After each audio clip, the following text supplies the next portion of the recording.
नमस्कार दोस्तों। भूगोल से संबंधित विभिन्न परीक्षाओं में पूछे गए प्रश्नों का ये तीसरा ऑडियो है। आप इस ऑडियो को ध्यानपूर्वक सुनिए।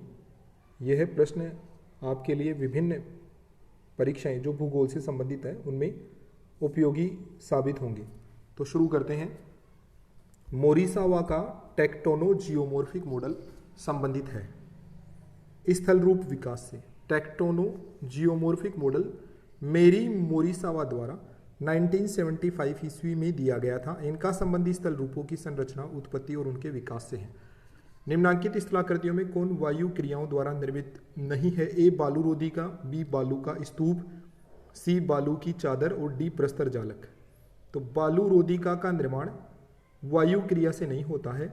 बालू का स्तूप, बालू की चादर और प्रस्तर जालक का निर्माण वायु क्रिया से होता है। बालू रोधिका का निर्माण समुद्री लहरों की निक्षेपणात्मक गतिविधियों से होता है। इसी तरह से नदी एक स्थल रूप को बनाती है, पॉइंट रोधिका। टोम्बोलो समुद्री लहरों से बनता है। पीटरनास्टर झील हिमनद से बनता है और पवन से बनने वाली स्थल रूप है सीफ। पॉइंट रोधिका नदी से, टोम्बोलो समुद्री लहरों से, पीटरनास्टर झील हिमनद से और पवन से बनती है सीफ। कथन उष्णकटिबंधीय क्षेत्रों को शीतोष्णकटिबंधीय क्षेत्रों की अपेक्षा अधिक सूर्यातप की प्राप्ति होती है। कारण उष्णकटिबंधीय क्षेत्रों में शीतोष्णकटिबंधीय क्षेत्रों की तुलना में दिन की अवधि अधिक लंबी होती है। तो इसमें ए सही है लेकिन आर गलत है। उष्णकटिबंधीय क्षेत्रों में शीतोष्णकटिबंधीय क्षेत्रों की तुलना में सूर्य की किरणें अधिक लंबवत होती है। इस कारण उष्णकटिबंधीय क्षेत्रों को अधिक सूर्यातप की प्राप्ति होती है। भूमध्य रेखा से ध्रुवों की ओर जाते हैं तो बढ़ते अक्षांशों के साथ दिन की अवधि भी ज्यादा होती जाती है। बर्ग नाम की शुष्क और गर्म वायु चलती है। ये दक्षिण अफ्रीका में चलती है। अगला प्रश्न जो वायु के प्रकार और उनके क्षेत्र से संबंधित है। ब्लिजार्ड साइबेरिया के मैदान में प्रवाहित होती है। चिनूक प्रेरी के मैदान में प्रवाहित होती है। बोरा ग्रीनलैंड ये पवन एड्रियाटिक तट पर चलती है वास्तव में। और खमसिन मिस्र में प्रवाहित होती है। अल्बेट्रोस पठार स्थित है प्रशांत महासागर में। ग्लोबिजेरिना पंख जमाव है। ग्लोबिजेरिना पंख जैविक पदार्थ का जमाव है। अगला प्रश्न है मोजाम्बिक एक गर्म जल की धारा है, हिंद महासागर में चलती है, जबकि कनारी, ओयाशियो और फोकलैंड ठंडी जलधाराएं हैं।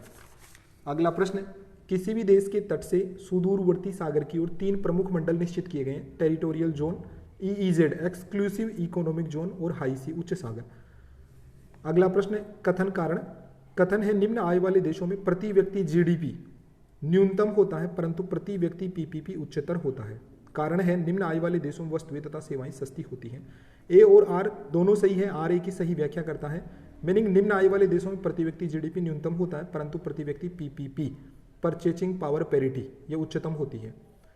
और निम्न आय वाले देशों में वस्तुएं और सेवाएं सस्ती होती है, ये इसका कारण है। हीरे की खान किम्बरले, कोयले की खान सार, कोबाल्ट कटंगा क्षेत्र में चांदी बूटे। कुजबास क्षेत्र एक क्षेत्र है जिसका नाम है कुजबास क्षेत्र। कुजबास क्षेत्र में लौह एवं इस्पात उद्योग के व्यापक संकेंद्रण का कारण है कोयले की उपलब्धता। स्थानांतरणशील कृषि के क्षेत्र पूछे गए हैं।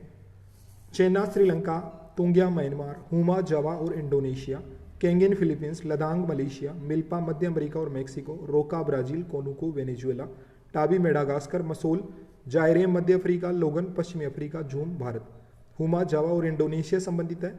मिल्पा मध्य अमेरिका मेक्सिको से संबंधित है। मसोल जायरे और मध्य अफ्रीका से संबंधित है।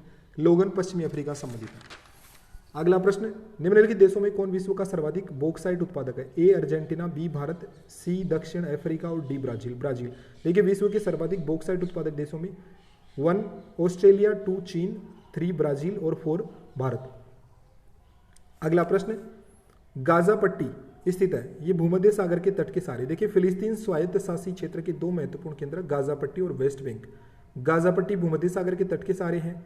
इजराइल और फिलिस्तीन के बीच में विवाद होता रहता है यहाँ पे, जबकि वेस्ट बैंक मृत सागर के दक्षिणी किनारे पर है। कील नहर जोड़ती है। कील नहर बाल्टिक सागर और उत्तरी सागर को जोड़ती है। देखिए विश्व की कुछ महत्वपूर्ण नहरें जैसे स्वेज नहर भूमध्य सागर लाल सागर के मध्य, पनामा नहर अटलांटिक व प्रशांत महासागर के मध्य, सू नहर सुपीरियर झील व ह्यूरन झील के मध्य, वेलेंड नहर इरी एवं ओंटोरियो झील के मध्य, मैनचेस्टर नहर मैनचेस्टर एवं लिवरपूल के मध्य, गोटा नहर स्वीडन की वेटर्न झील व बाल्टिक सागर के मध्य।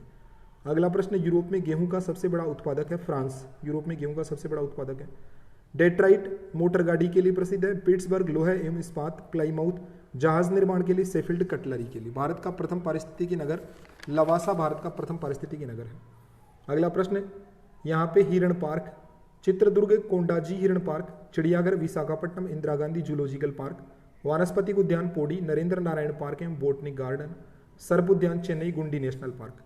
निम्नांकित में से किस राज्य के अंतर्गत मरुस्थल विकास योजना का वृहत्तम क्षेत्र आता है? तो राजस्थान में आता है। देखिए, मरुस्थल विकास कार्यक्रम 1977-78 ईस्वी में प्रारंभ हुआ, जो वर्तमान में 7 राज्यों के 40 जिलों में चल रहा है।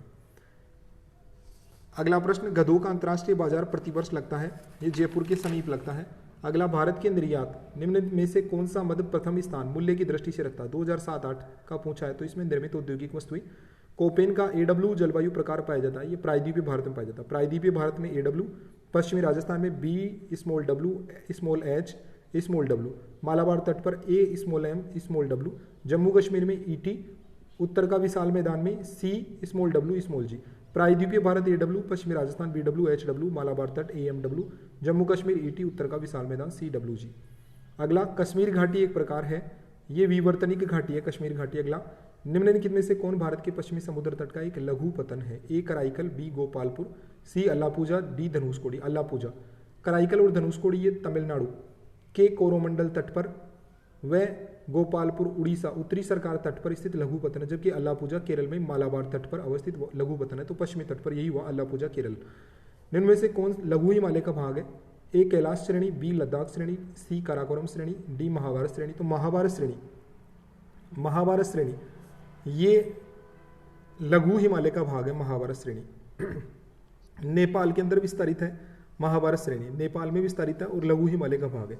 अगला प्रश्न, कौन सा युग्म सुमेलित नहीं है? हगारी, तुंगभद्रा, मंजरा, गोदावरी, रिहंद, सोन, साख महानदी। तो साख महानदी ये सुमेलित नहीं है, क्योंकि साख महानदी की सहायक नदी नहीं है, जबकि कोयल और साख नदियों से मिलकर ब्रह्मणी नदी बनती है, जो वेतरणी नदी के साथ संयुक्त रूप से बंगाल की खाड़ी में गिरती है। महानदी की प्रमुख सहायक नदियां सियोनाथ, हंसदेव, माघ, इवतेल आदि है।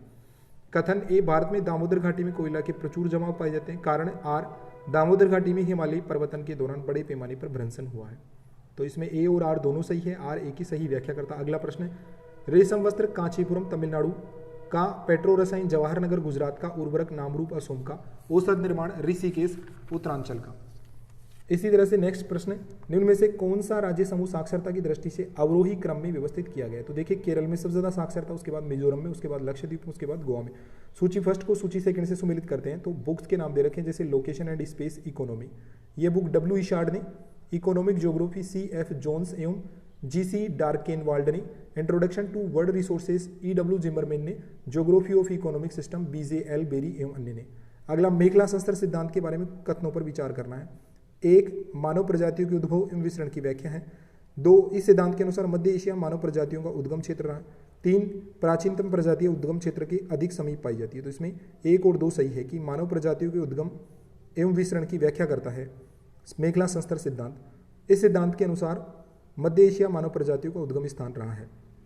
देखिए, ग्रिफिथ टेलर ने मानव प्रजातियों के संबंध में जोन स्ट्रेटा थ्योरी, मेखला संस्तर सिद्धांत या प्रवास कटिबंध सिद्धांत, माइग्रेशन जोन थ्योरी का प्रतिपादन किया था। इस सिद्धांत के अनुसार जितनी भी मानव प्रजातियां, उनका उद्गम प्रदेश मध्य एशिया में कैस्पियन यूराल का समीपवर्ती क्षेत्र होता है।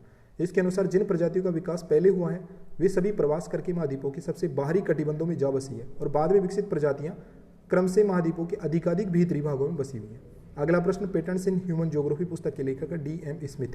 अगला, निम्नलिखित में से कौन विश्व के सांस्कृतिक परिमंडलों के वर्गीकरण से संबंधित है? J.E. स्पेंसर। अगला, कौन सा मूल विषय आचारपरक भूगोल में सम्मिलित नहीं है? A, मानव निर्णय, B, चयनात्मक आपदाओं का विवेचन, C, प्राकृतिक आपदाओं का विवेचन, D, प्राकृतिक भूदृश्यों का प्रादुर्भाव। तो इसमें प्राकृतिक भूदृश्यों का प्रादुर्भाव ये सम्मिलित नहीं है आचारपरक भूगोल में। मानव निर्णय सम्मिलित है, चयनात्मक आपदाओं का विवेचन सम्मिलित है, प्राकृतिक आपदाओं का विवेचन सम्मिलित है। अगला प्रश्न, 63/15 स्थलाकृतिक मानचित्र का मापक है। इसका मापक है 1:50,000। 63 ये मिलियन पत्रक है। 1 सेंटीमीटर बराबर 10 किलोमीटर, 1:10 लाख। 63 के डिग्री पत्रक या चौथा इंच पत्रक है। 1 सेंटीमीटर बराबर 2.5 किलोमीटर, 1:2,50,000। 63 के अपॉन एनी आधा इंच पत्रक है। 1 सेंटीमीटर बराबर 1.25 किलोमीटर, 1:1,25,000। 63 के अपॉन 15 इंच पत्रक है। 1 सेंटीमीटर बराबर 5 किलोमीटर, 1 सेंटीमीटर बराबर 0.5 किलोमीटर, 1:50,000। तो इसमें 63 के अपॉन 15 ये इंच पत्रक है, 1:50 50,000। अगर मान लो 63 होता तो इसका मापक 1/10 लाख, 63K होता तो मापक 1/2,50,000 और 63K अपॉन NE होता तो इसका मापक 1/1,25,000। अगला प्रश्न, भारत का मौसम मानचित्र बनता है। तो यहाँ पे भारत का जो मौसम मानचित्र है वो बनता है बोन प्रक्षेप पर भारत का मौसम मानचित्र बनता है। अगला प्रश्न, एक हवाई जहाज 40 डिग्री उत्तरी अक्षांश एवं 80 डिग्री पूर्वी देशांतर से उड़ान भरता है और पृथ्वी के विपरीत छोर पर उतरता है। ये कहाँ उतरेगा? ये उतरेगा 40 डिग्री उत्तरी अक्षांश और 80 डिग्री पश्चिमी देशांतर पर। देखिए इसमें 40 डिग्री उत्तरी अक्षांश और 80 डिग्री पूर्वी देशांतर का प्रति ध्रुव बिंदु न पूछ करके केवल विपरीत बिंदु पूछा गया है, इसलिए हवाई जहाज के लिए विपरीत छोर 40 डिग्री उत्तरी अक्षांश तथा 80 डिग्री पश्चिमी देशांतर होगा। अगर इसका प्रति ध्रुवस्थ बिंदु पूछता तो 40 डिग्री दक्षिणी अक्षांश और 180 में से 80 माइनस करते तो 100 डिग्री पश्चिमी देशांतर। मीनिंग प्रति ध्रुवस्थ बिंदु 40 डिग्री दक्षिणी अक्षांश और 100 डिग्री पश्चिमी देशांतर और विपरीत बिंदु 40 डिग्री उत्तरी अक्षांश और 80 डिग्री पश्चिमी देशांतर होगा। इसी के साथ हमारा ये ऑडियो समाप्त होता है। Thank you. जय हिंद।